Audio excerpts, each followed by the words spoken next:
Big Mac, Chicken McNuggets, no, Big Mac and Quarter Pounder with cheese, or Filet-O-Fish. You'd be doing the same thing if you were at McDonald's, because you can choose not just one, but 2 of your favorites for just $6. Tasty Big Mac, crispy 10-piece Chicken McNuggets, juicy Quarter Pounder with cheese, or savory Filet-O-Fish.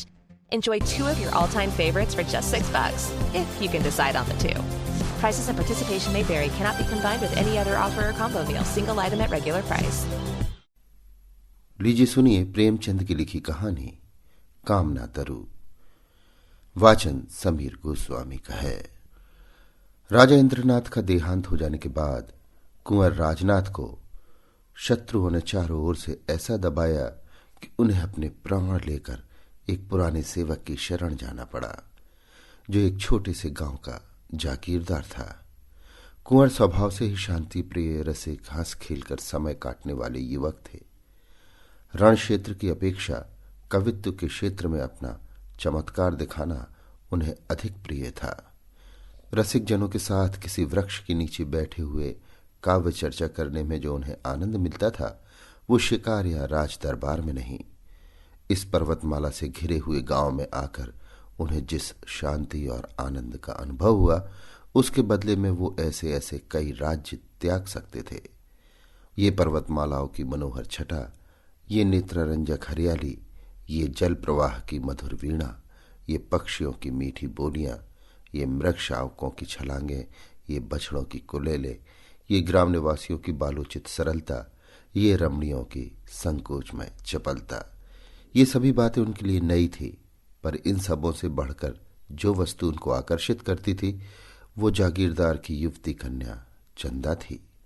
चंदा घर का सारा कामकाज आप ही करती थी।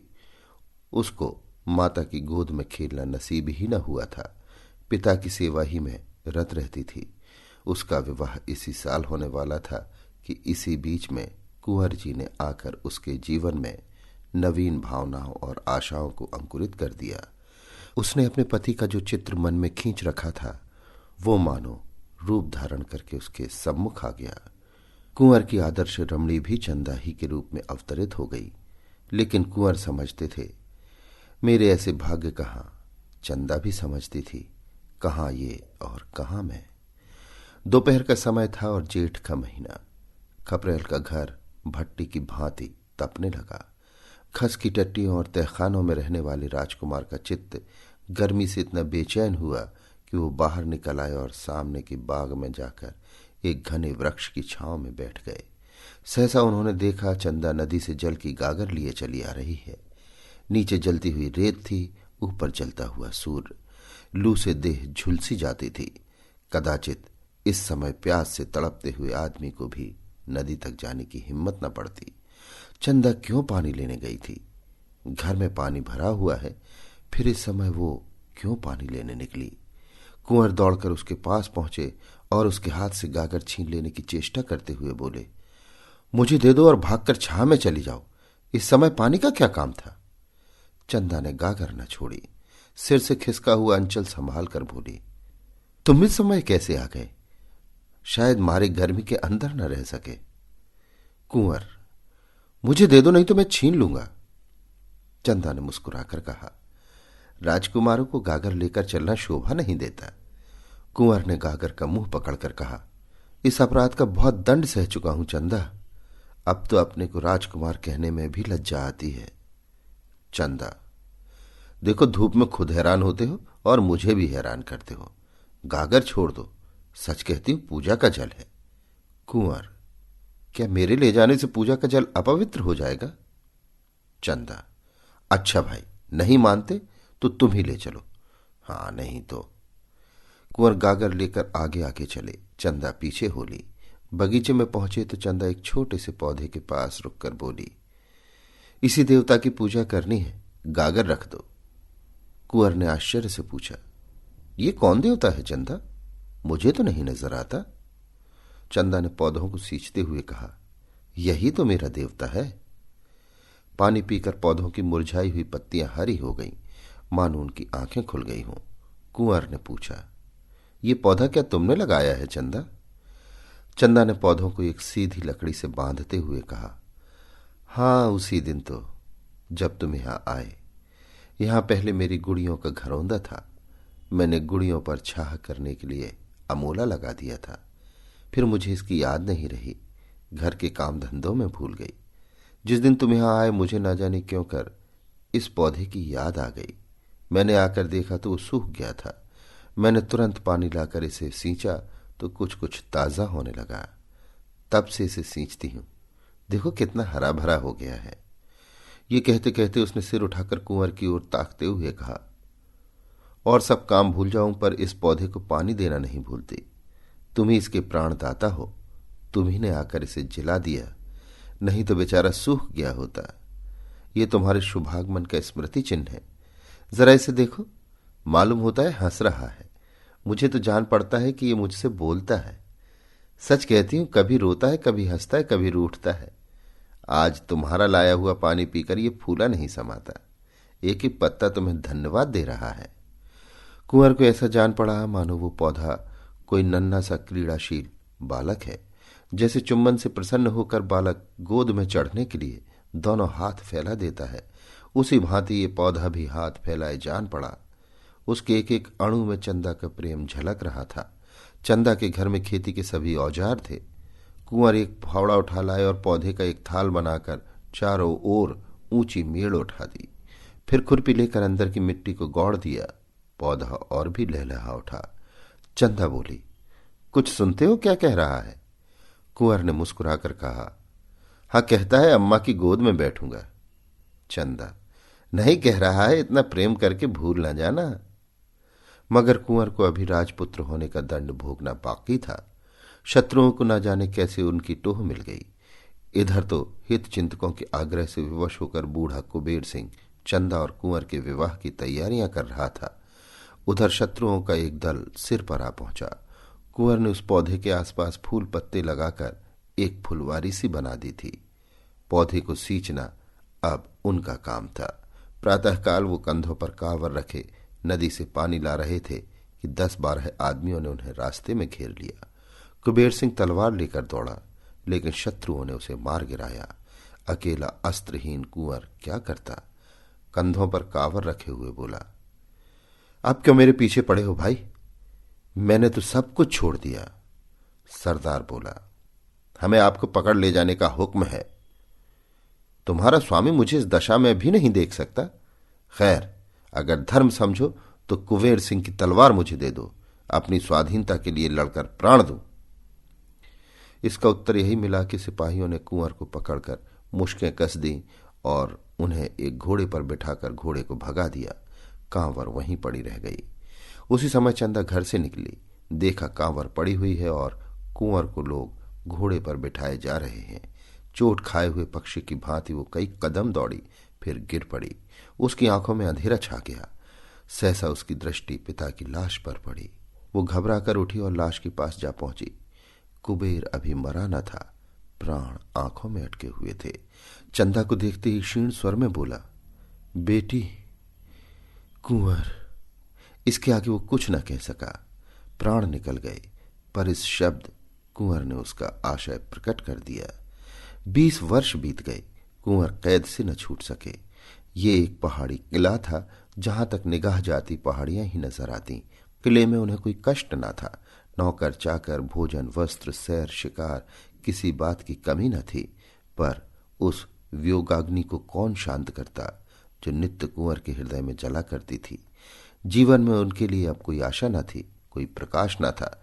अगर कोई इच्छा थी तो यही कि एक बार उस प्रेम तीर्थ की यात्रा कर लें, जहां उन्हें वो सब कुछ मिला जो मनुष्य को मिल सकता है।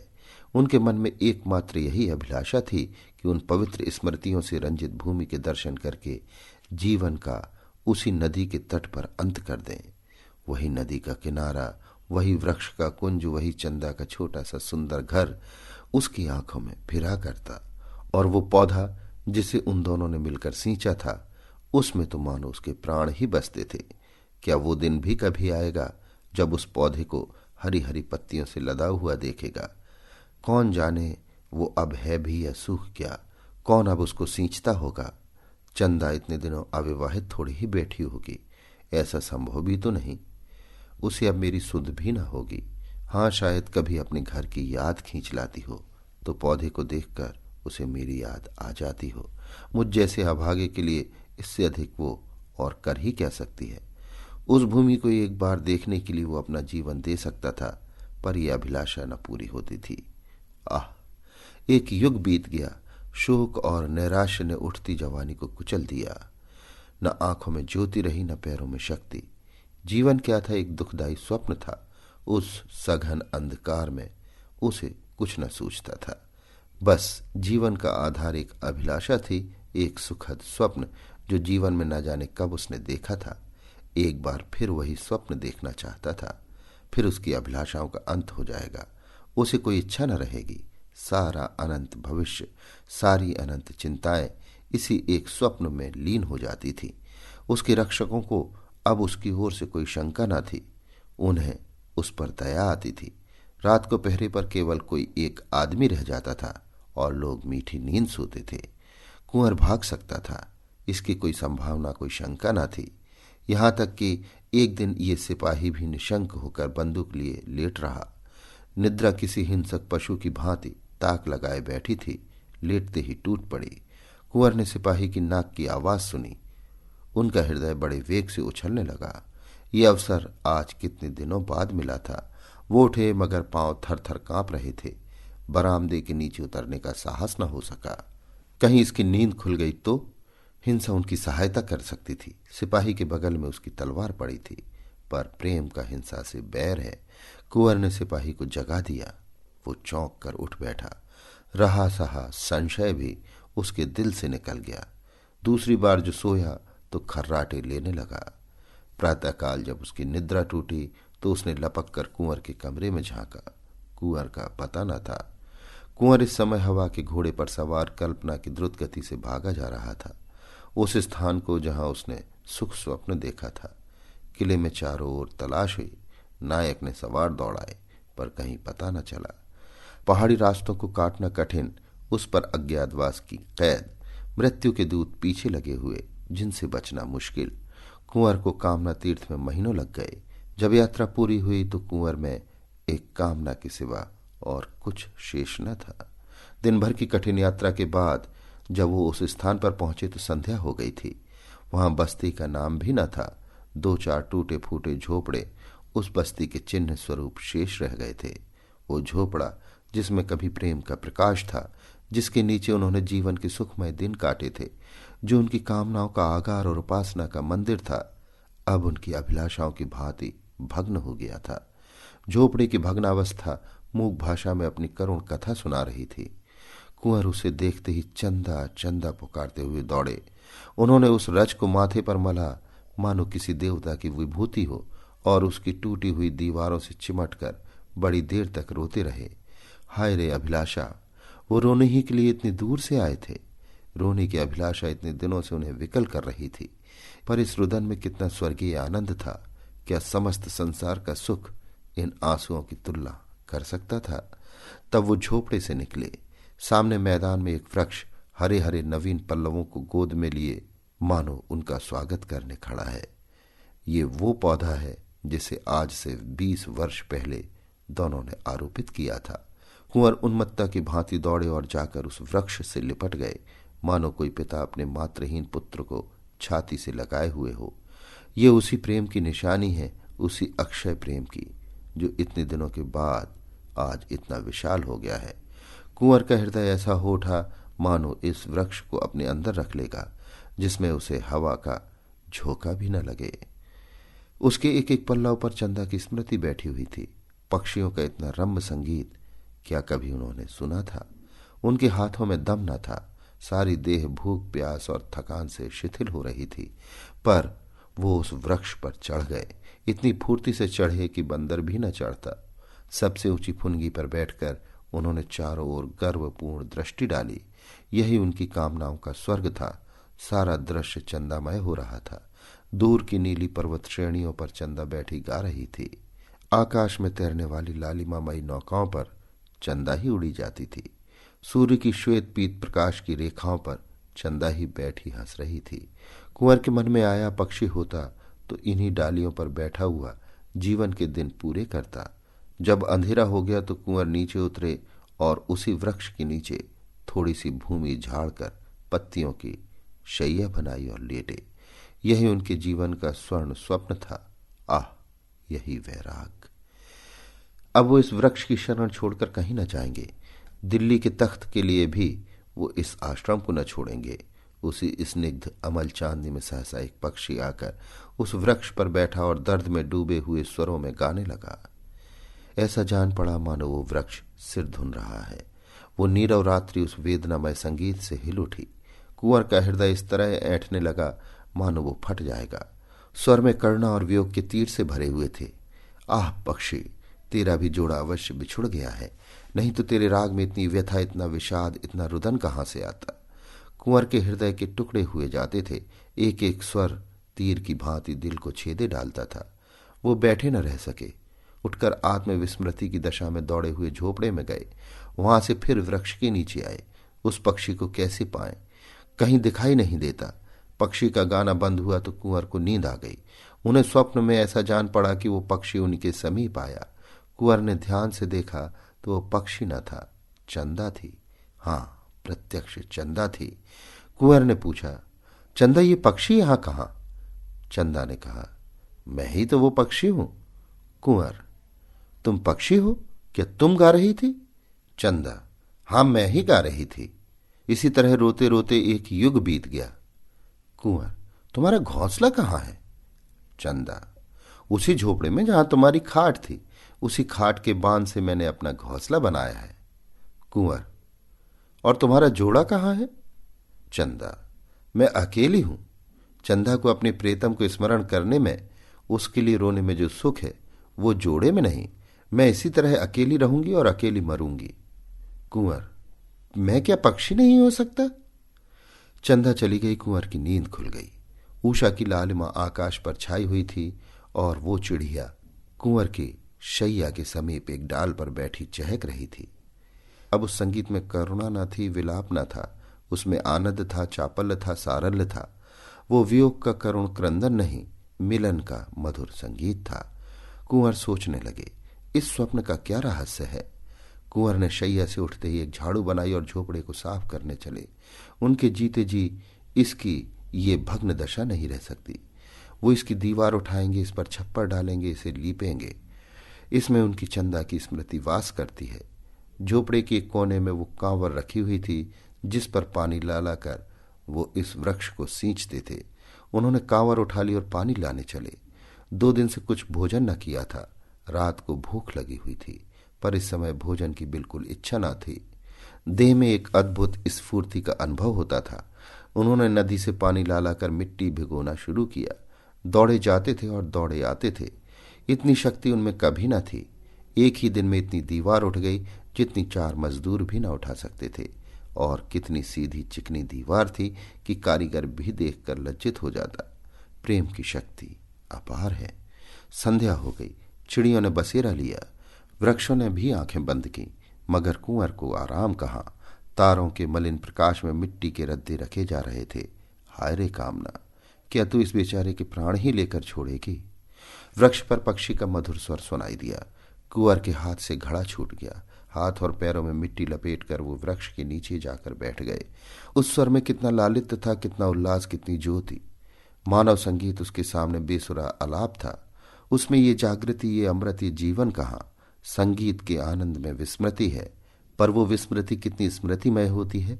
अतीत को जीवन और प्रकाश से रंजित करके प्रत्यक्ष कर देने की शक्ति संगीत के सिवा और कहाँ है। कुंवर के हृदय नेत्रों के सामने वो दृश्य खड़ा हुआ जब चंदा इसी पौधे को नदी से जल ला लाकर सींचती थी। हाय, क्या वे दिन फिर आ सकते हैं। सहसा एक बटोही आकर खड़ा हो गया और कुंवर को देखकर वो प्रश्न करने लगा जो साधारणतः 2 अपरिचित प्राणियों में हुआ करते हैं। कौन हो, कहाँ से आते हो, कहाँ जाओगे? पहले वो इसी गांव में रहता था, पर जब गांव उजड़ गया तो समीप के एक दूसरे गांव में जा बसा। अब भी उसके खेत यहाँ थे। रात को जंगली पशु से अपने खेतों की रक्षा करने के लिए वो आकर सोता था। कुंवर ने पूछा, तुम्हें मालूम है इस गांव में कुबेर सिंह ठाकुर रहते थे? किसान ने बड़ी उत्सुकता से कहा, हाँ हाँ भाई, जानता क्यों नहीं। बेचारे यहीं तो मारे गए। तुमसे भी क्या उनकी जान पहचान थी?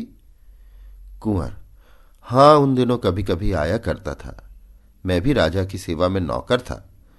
उनके घर में और कोई ना था? किसान: अरे भाई, कुछ ना पूछो, बड़ी करुण कथा है। उनकी स्त्री तो पहले ही मर चुकी थी, केवल लड़की बच रही थी। आह, कैसी सुशील, कैसी सुघड़ लड़की थी। उसे देखकर आंखों में ज्योति आ जाती थी। बिल्कुल स्वर्ग की देवी जान पड़ती थी।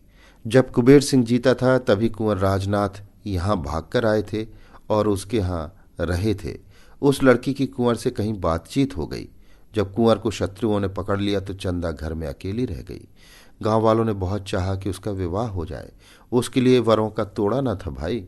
ऐसा कौन था जो उसे पाकर अपने को धन्य न मानता। पर वो किसी से विवाह करने को राजी न हुई।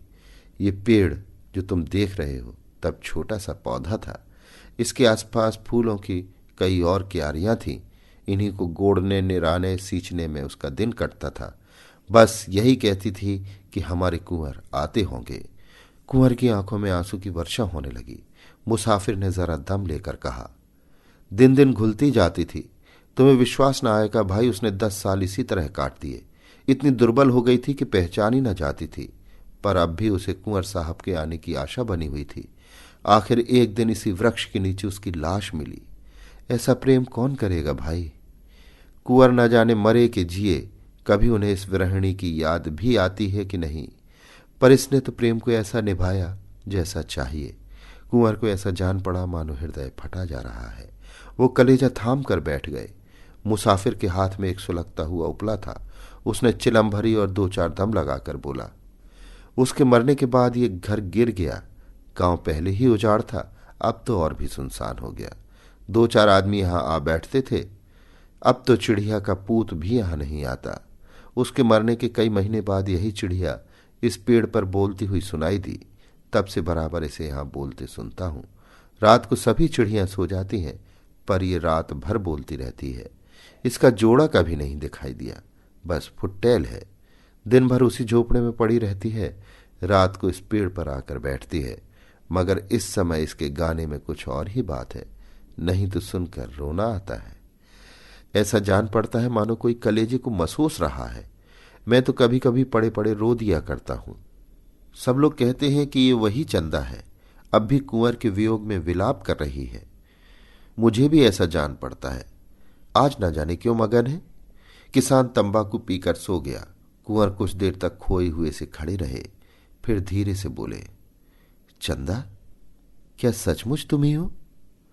मेरे पास क्यों नहीं आती? एक क्षण में चिड़िया आकर उनके हाथ पर बैठ गई। चंद्रमा के प्रकाश में कुंवर ने चिड़िया को देखा। ऐसा जान पड़ा मानो उनकी आंखें खुल गई हों, मानो आंखों के सामने से कोई आवरण हट गया हो। पक्षी के रूप में भी चंदा की मुखाकृति अंकित थी। दूसरे दिन किसान सोकर उठा तो कुंवर की लाश पड़ी हुई थी।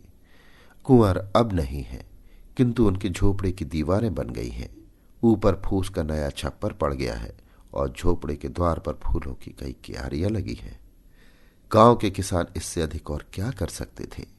उस झोपड़े में अब पक्षियों के एक जोड़े ने अपना घोंसला बनाया है। दोनों साथ साथ दाने चारे की खोज में जाते हैं, साथ साथ आते हैं। रात को दोनों उसी वृक्ष की डाल पर बैठे दिखाई देते हैं। उनका सुरम्य संगीत रात की नीरवता में दूर तक सुनाई देता है। वन के जीव जंतु वो स्वर्गीय गान सुनकर मुग्ध हो जाते हैं। ये पक्षियों का जोड़ा कुंवर और चंदा का जोड़ा है, इसमें किसी को संदेह नहीं है।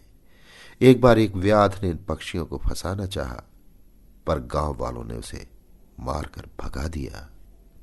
अभी आप सुन रहे थे प्रेमचंद की लिखी कहानी कामना तरु।